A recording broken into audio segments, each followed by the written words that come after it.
네, 안녕하세요. PK 대표원장입니다. 지난 시간에 저희가 이경보 선생님을 모시고요. 수능 영어 3가지 영역에 대한 부분, 단어 구문, 지문 이해, 문제풀이 방법에 대한 균형을 이뤄야 하는 부분에 대한 얘기를 나눴습니다. 자, 오늘은요.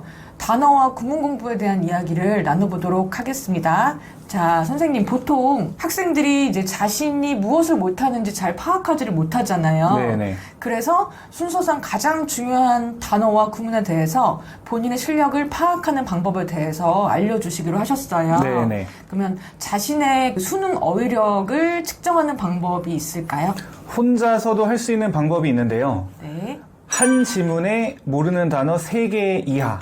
이거는 선지 단어 포함입니다. 네. 자, 모의고사를 본 다음에 네. 그 모의고사에 나오는 가장 단어 유독 어려운 한 지문 정도는 빼고요. 아, 네. 한 지문 정도는 빼고 나머지는 3개 이하로 떨어져야 된다. 라는 게 기준이에요. 이게 3개면은 별거 아닌가라고 싶기도 한데 사실 국어 지문으로 바꿔서 생각을 하면 국어 지문 영어 지문보다 길잖아요. 그렇죠. 거기에서 이제 모르는 단어가 한 10개 정도 되면 어떨 것 같으세요? 굉장히 어려울 거거든요. 그게 지금 현재 3개 이상 되는 학생들이 겪는 문제라고 생각하면 되겠습니다. 3개 이하다. 네네. 단어를 진짜 많이 해야 되는 거네요. 단어를 어느 정도는 해야죠. 네. 그렇구나. 그럼 여기서 질문 하나 드릴게요. 네. 그 단어를 모르는데도 왜 간혹 보면 네네. 지문 해석 되게 잘하는 학생들 덜어 있잖아요. 네. 그냥 대충 하는데 대충 뜻이 유추된다고 하는 네네네. 애들. 그런 애들은 그러면 어떻게 측정?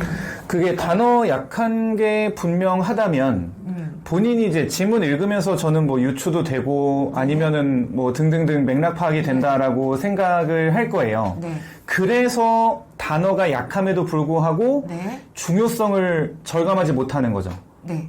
그러니까 이 학생도 이제 실질적으로 맥락 파악하지 않고 예, 그 지문의 맥락 없이 모르는 단어가 3개 이상이라면 단어에 좀 비중을 두고 공부하는 걸 권장하고 있습니다. 그러니까 이 학생들이 결국에는 만약에 수능 때 조금 뭐 난이도가 높아지고 뭐 문장 난이도, 단어 난이도 높아지면 점수가 더 많이 떨어지는 경향이 있기 때문에 예, 안정적으로 점수를 받으려면 단어를 먼저 하는 걸 권장하고 있어요. 아, 네. 그래서 그 어휘력 측정기에 대한 부분을 설명을 잠깐 해주세요. 아, 네네네. 이게 혼자서 좀 힘들다 싶으면은 네. 어휘력 측정기라고 하는 게 있는데 네. 제가 고정 댓글에 링크를 남겨둘게요. 네. 그게 뭘까요? 이게 뭐냐면 단어 시험지예요. 별거 아니고 그냥 50개의 단어를 모아두었어요. 네. 그냥 노멀한 시험지는 아니고요. 네. 제가 10년 동안 수능 영어 가르치면서 어휘력이 어느 정도 되는지, 그러니까 제가 물어보잖아요. 이 단어 알아? 라고 물어봤을 때 어떤 정도 학생들은 알고 어떤 등급 학생들은 모르고 그런 거를 조합을 해서 모아놨고 네. 이걸로 이제 상담한 학생들이 굉장히 많습니다. 한 1000명, 2000명 정도가 될 거예요. 네. 그래서 그거를 보고 30개 이상이 된다 라고 하면 이제 어휘력은 괜찮으니까 네. 이제는 뭐 지문 많이 읽고 문제 많이 풀자 넘어가면 되고요. 네. 30개가 안 된다. 그러면 이제 조금 더 단어를 할 필요가 있겠고요. 그러니까 50개 중에 30개 정도를 기준으로 보시는 거죠? 네네. 그럼 그거를 다 10년 동안 노하우로 만들어 놓으신 거고. 네네. 아, 그래서 30개를 기준으로 좀 넘으면 단어를 공부를 어떻게 해야 되는지 비중을 알려주실 수 있는 그런 측정기를 말씀을 하시는 거죠? 네네. 네네. 고정 댓글에 링크를 남겨드릴 테니까요. 필요하신 분들은 들어가셔가지고 측정을 한번 해보시면 좋을 것 같아요. 자, 그러면 이제 구문이 부족한 학생은 단어책하고 구문책을 보는 거라고 하셨잖아요. 네. 어느 정도로 언제까지 해야 되는지에 대한 거를 좀 알려주세요. 네네. 단어책과 구문책. 먼저 단어책을 말씀을 드리면 네. 자기 수준에 맞는 단어책, 시중 단어장 무엇이든지 간에 네. 선택하셔서 하시면 되고 네. 이게 금방 까먹는 게 문제라서 네. 여러 번 회독을 돌리는 걸 추천합니다. 네. 그래서 처음에 이제 2회독, 1회독, 2회독 같은 경우는 네. 일단 빠르게 돌리면서 네. 뭐 단어 시험을 봐도 되고 아니면 그냥 눈에 익힌다라는 식으로 단어 보고 뜻 보고 넘어가도 돼요. 네.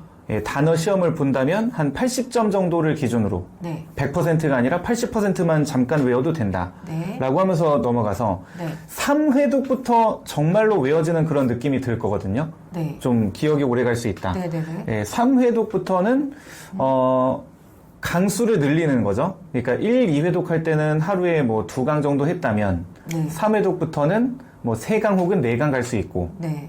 그 다음에 이제 진도 또 빠르게 나가서 다시 돌아와서 4회독부터는 5강 네. 5회독부터는 뭐 7강 네. 이런 식으로 하면 되겠습니다. 그러니까 양을 늘리라고 말씀을 하시는 거죠. 계속? 네네. 보통 저희가 많이 쓰는 워드마스 수능의 경우는 한 강에 40개 정도 돼요. 네네. 그럼 이제 1, 2회독 할 때는 뭐 2강씩 뭐 80개씩 이렇게 안내를 시키고 네네. 그 다음에 3회독일 때는 4강씩, 3강씩 이렇게 네. 개수를 늘려서 네. 그렇게 계속 회독을 해라라고 말씀을 하시는 거죠. 보통 한 몇 회독 정도? 그 5회독 정도 하는 걸 권장하고요. 네. 네, 5회독 정도고 이 5회독에서 수거나 아니면 파생어, 동의어, 반의어 같은 거 추가하면 돼요. 네. 예, 그렇게 돼서 만약에 한 권을 완벽하게 끝내겠다. 저는 이제 단어책 뽀개기라고 표현을 하는데 한 권을 완벽하게 끝내겠다라고 하면은 10회독까지인 거고요. 예, 10회독인데 그게 사실은 뭐 들어가는 시간이나 그렇게 많은 건 아니고. 그쵸. 누적하면 계속 기억이 더 많이 남으니까. 네네. 일단은 5회독까지 하는 거를 권장하고 있습니다. 그럼 한 권을 여러 번 봐서 자기 걸로 만드는 게 정말 중요하다고 말씀을 하시는 거잖아요. 네. 자, 그러면 구문은 어떻게 공부하면 될까요? 네, 구문도 결국에는 영어에서 개념에 해당하기 때문에 네. 어떤 과목에는 개념을 정확하게 빠르게 끝내는 게 중요하잖아요. 네네. 그래서 구문도 좀 빨리 끝내자, 정확하게 빨리 하자. 네. 일단 먼저 그 단어 구문을 합쳐서 90%, 이 개념에 공부를 해야 되는 학생들은 단어 구문 합쳐서 90%, 네. 독해는 한 10% 정도 비중을 두고 공부하다가 네. 단어 구문이 되면 네. 그 다음에는 이제 단어 구문 비중 낮추고 독해의 비중을 늘리는 방식으로 가는 게 일단 필요합니다. 네네네. 예, 그 다음에 이제 구문 같은 경우는 네. 저번 시간에 말씀드렸었던 천일문이나 주혜원의 해석 공식이나 조정식의 괜찮은 문장 같은 거 이제 인강을 처음에 듣고 그걸 따라가는 거를 1회독이라고 생각하시면 되고요. 네. 예, 1회독 할 때 이제 선생님이 얘기하는 대로 잘 들으면서 따라가시고 네. 진도는 빨리 나가는 게 좋아요. 그럼 진도를 빨리 나가려면 암기할 거를 바로바로 암기한다라기보다는 나중으로 넘기고 이해가 되면 넘어가자. 예, 이렇게 간 다음에 자, 그럼 이제 뭔가 암기할 것 혹은 이해가 잘 안 됐었던 어려웠던 부분은 체크를 하는 거죠. 네. 그렇게 1회독 끝. 네. 그 다음에 이제 2회독일 때는 네. 이해는 다 된 상태니까 네. 어려웠던 부분 보고 네. 암기할 거 암기하고요. 예, 그게 이제 2회독. 네. 그리고 3회독은 좀 시간 간격을 두는 거예요. 한 달 이상. 네, 그러면 이제 한 달 동안 까먹은 게 생기거든요. 네. 까먹은 거 다시 외우자가 이제 3회독 이렇게 되겠습니다. 그 한 달의 간격이 되게 중요하네요. 네네네.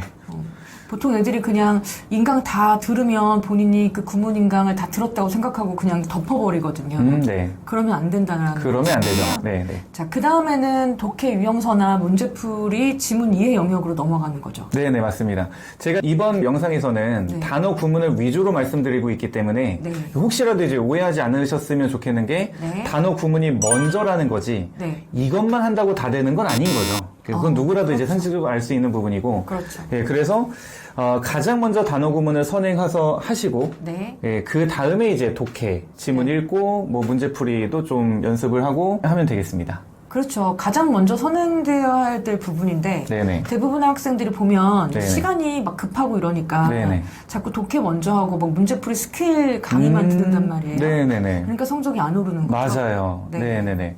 이게 이제 약간 너무 단기적인 관점으로만 생각을 하는 것 같은데 목표를 수능을 잘 보자라고 생각하면 여러 가지 선택들이 좀 바뀌더라고요. 네. 그 수능을 잘 보자라고 생각하면 당장 있는 뭐 모의고사가 네네네. 어떻게 되든지 간에 자기가 필요한 거를 하는 거죠. 네. 그래서 뭐 문제풀이 뭐 단어가 안 되는 상태에서 네. 구문도 안 되는 상태에서 네. 문제풀이 스킬 강좌 들어봤자 소용이 없습니다. 네. 네네. 그래서 100일 남은 학생 단어만 시키시는 네네, 거죠. 맞습니다. 네네. 네. 그러면 이제 보통 저렇게 지금 얘기하신 대로 단어랑 구문을 선행하고 공부하는데 시간이 네. 어느 정도 걸릴까요? 단어 같은 경우는 일단 4등급 이하 베이스가 전혀 없는 상태를 먼저 기준으로 말씀드리면 네. 하루에 1시간 네. 투자를 한다면 3개월이면 돼요. 네. 네네. 네, 구문 같은 경우도 네. 한 회독당 1개월 잡아서 네. 1, 2회독 붙어서 2개월. 네. 그 다음에 간격을 두고 나서 3회독 할 때 네. 1개월 혹은 그 이하도 걸릴 수 있습니다. 근데 그러면 4등급 이하 학생들은 단어를 하루에 1시간 정도, 네. 그 다음에 구문을 하루에 1시간 정도, 해서 네. 합쳐서 2시간 정도를 좀 3개월 정도 꾸준히 하루에서 공부를 시켜야 되는 게 맞는 거네요. 네네네. 그 정도만 해도, 네. 그러니까 심지어 단어 구문 다 약한 4등급 이하 학생들이 네. 3개월 정도 단어 구문만 해도 네. 1, 2등급 정도까지 올라가는 학생들이 덜어 있어요. 네. 네네.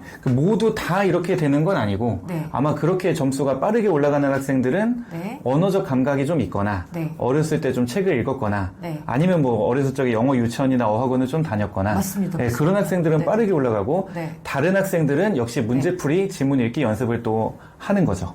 네. 그럼 자, 여러분 오늘 저희 선생님께서 단어 구문의 중요성에 대해서 얘기를 해주셨어요. 다음 시간에는 또 그 세 가지 균형 이론 중에서 단어 구문을 이제 오늘 했으니까 지문 이해랑 문제 풀이 방법에 대한 부분을 얘기를 나눠보도록 하겠습니다. 일단 나와주셔서 너무 감사하고요. 네. 다음 시간 또 기대하겠습니다. 감사합니다. 감사합니다. 네.